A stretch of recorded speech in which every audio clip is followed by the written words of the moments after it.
Hello everyone, welcome back to another custom die cash view. Today we have Noah Gragson. This is his 2022 Daytona raced version whenever he crashed. And as you can tell, it was a pretty good one. The back end is completely gone. We had this side fender sticking out, and there's no front bumper. And not only that, of course the hood was all destroyed and stuff like that too. But we'll kind of take a look at that detail here in just a few minutes. This will be available on the Bottom Bag Diecast eBay page, but not just yet. It will be on there when I come back from Martinsville.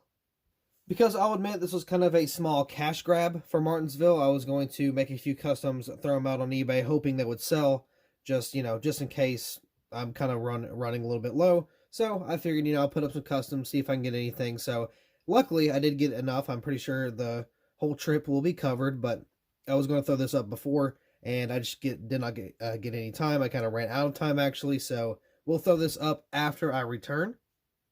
And I don't know if you remember the setup I used the last time I recorded the set of videos. I had 3 videos out day before yesterday.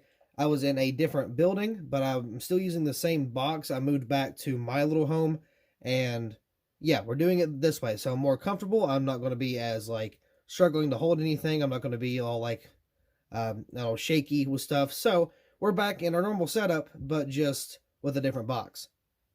So this review should, and I say should, be a little bit better in quality-wise. So let's go ahead and get started here. This is all I have to offer other than it going up on eBay. I do have the box. You will get the box with it if you were to purchase it, so, don't worry about that. So this hood here, it does sit like this. When it was, when the car came to rest, it was kind of sitting like this. But it's a free hood. There's no hinges. I broke those out, and I added some quote tethers. All they are is just rubber bands, so I kind of threw those in there. I might paint those black. I'm not too sure, but it was just kind of a test to see how it works. So yeah, we do have the little tethers in there, just kind of keep the hood in place, or not really in place, but kind of keep the hood intact of the car, I guess you could say. Because obviously the cars have that little detail to where if the trunk, or not trunk, but the deck lid comes kind of flying off, it will stay attached to the car because of the little tethers.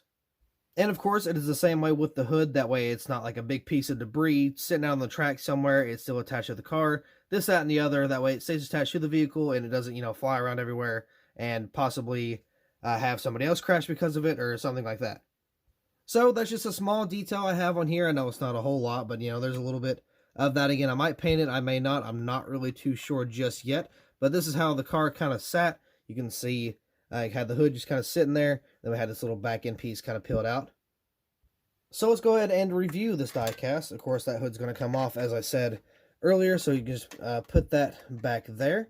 So onto the hood, we do have Bass Pro Shops. Got that racewear and all that stuff there. Oh, well, Real Tree Cambo, or no, True Timber, not Real Tree, I'm sorry. True Timber Cambo, Black Rifle Coffee, Johnny Morse, all that good stuff. You do have the engine detail there. It was a silver block. I painted it black because that's how the car was. Speaking of, under the hood, it was originally, it had a Chevy logo and some other sponsor. I don't remember, but I did paint it silver because underneath the actual hood on the car was silver, so I just kind of did that little detail as well. So there's your engine detail. Not a whole lot, but I mean, there's not really much I could have done. Trying to get some good lighting in here. That way it's not too bright or not too dark. Because with my old phone, it was so much better. I could do so much more, just a better, I don't know, brightness with it, I guess. Because if I tap it here, it goes really dark. Turn it up just a little bit, it goes really bright. So I'm still trying to find a middle ground somewhere. Maybe, possibly. There we go. So, got the interior detail there. It's just on the dashboard. It's got the silver, red, and blue. Got the steering wheel in there, Xfinity, and Gragson there. Onto the roof of the car. Got a little bit of race wear. Not a whole lot, but there is some there. One day, I'm going to see if I can find a way to print out a roof hatch decal. Just to add a little more realism. I feel like that'd be pretty cool. Black Rifle Coffee behind that, and of course you got Gragson there. I did black out the rear where it has the DIN number. I did take that out. Where it's a custom, I feel like it's not really needed, so I just kind of blacked that out. True Timber Camo right there. There is no back bumper. As I stated earlier, it was completely gone. So that does not exist. We have the left side kind of sticking out there because it was kind of split down the side, so it kind of hung off a little bit. Over here got True Timber Camo, Black Rifle Coffee Company. Bass Pro Shops. Of course, you got the American flag there. Alex no Gragson.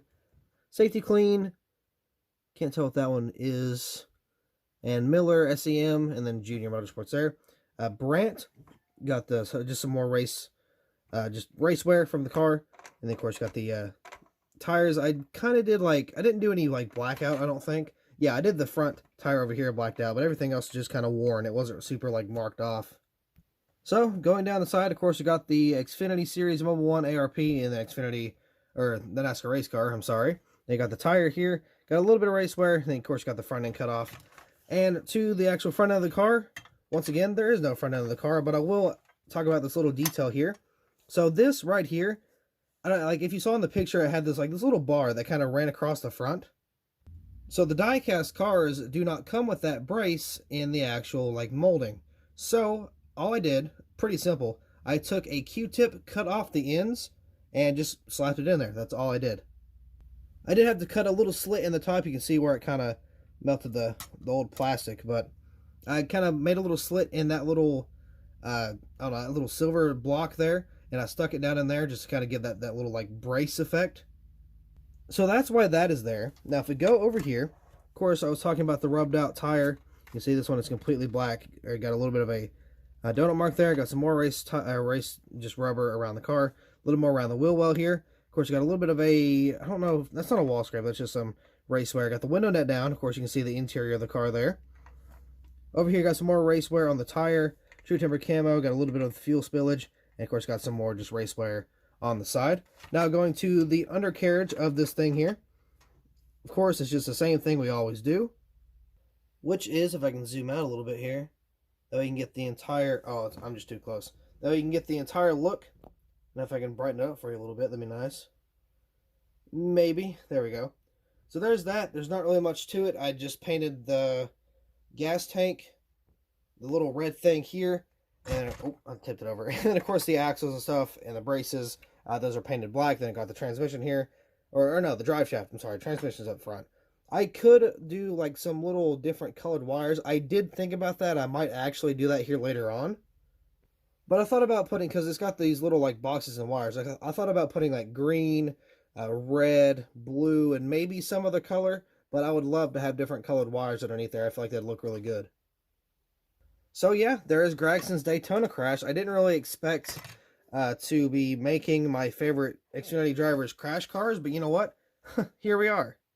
Also, speaking of Gragson and just favorite drivers in general, everybody knows that Martinsville is coming up. I am a huge Bowman fan. Bowman is not going to be attending Martinsville because of the concussion. Last year, Bowman won this specific race. And obviously, Noah Gragson is going to be filling in for Bowman. He's been filling in for a couple weeks now. He's going to fill in for him for up until, I think this is the final race, and then of course we got Phoenix. So, with that being said, at first, I was going to make Gragson's first start in the 48, that being Talladega. So, I was going to do that, and then I got to thinking, well, Bowman's not going to be racing in Martinsville. I will be attending Martinsville in person. I will be seeing both races. So, I will probably make a Gragson race version for the Cup Series, maybe for the Xfinity Series as well. I'm not too sure. I really hope Noah gets the win for Martinsville. I would absolutely love to see that. That'd be just the best thing ever. Honestly, Gragson is kind of like Bowman in the different series. Just for me, not as a obviously not a statistic reason. I like Gragson really well. I don't know why, but I do. I like his personality, just kind of the way he drives. And, I mean, it'd be pretty awesome to see Gragson win. Obviously, I wouldn't be as happy if I saw Gragson win versus Bowman winning. Obviously, I'd be a lot more stoked about Bowman. But if Gragson wins this race, I wouldn't complain. I don't care if the race was god-awful. If Gragson wins, I'm good. Because he kind of came close last year, then he got spun. So, or not last year, earlier this year, and then he got spun. And he's won at Martinsville before. So I'm really hoping that he's able to kind of pull it off this time. And not to mention, I am also rooting for Gragson all the way. I hope Gragson gets this championship because, honestly, I feel like he deserved it last year. He kind of got shuffled back, ended up hitting the wall, didn't make the run. But this year, I feel like Gragson should be the champion, and if he is the champion, it'll be the best Xfinity year in a long time. Because, I mean, I don't watch Xfinity a lot, but I will take back and like just kind of look back on the Xfinity series, like the races, championship, drivers, all that stuff. But I mean, man, I'm not asking for him to win both of them. It would be awesome if he won Martinsville and not win the championship. But if he won the championship and not Martinsville, I'm good too. Of course, if he wins both, I'm completely stoked for that. I don't know, man. We got to double down on Gragson this weekend because he's filling in my driver and he's my favorite in the Xfinity series. So I got to root for him twice, and I really hope he does pretty well for Bowman at Martinsville.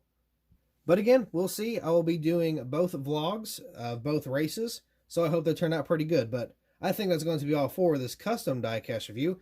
Don't really got much else to talk about. I kind of mentioned a couple projects coming up, so yeah, I'll kind of get to that here eventually whenever I can. I probably will not pick up a Bowman 124 like standard scheme, his primary paint scheme, I guess. I probably will not pick that up at Martinsville because I can just get that sometime later. But I do plan to pick up the Elite for Martinsville, his win. I plan to pick up the Elite if I can. Maybe. We'll see. But anyway, once again, that'll be all for this custom diecast review. So thank you all for so much for watching. I almost said for much for watching. Yeah, that wasn't going to make sense. Anyway, I'll see you in the next video.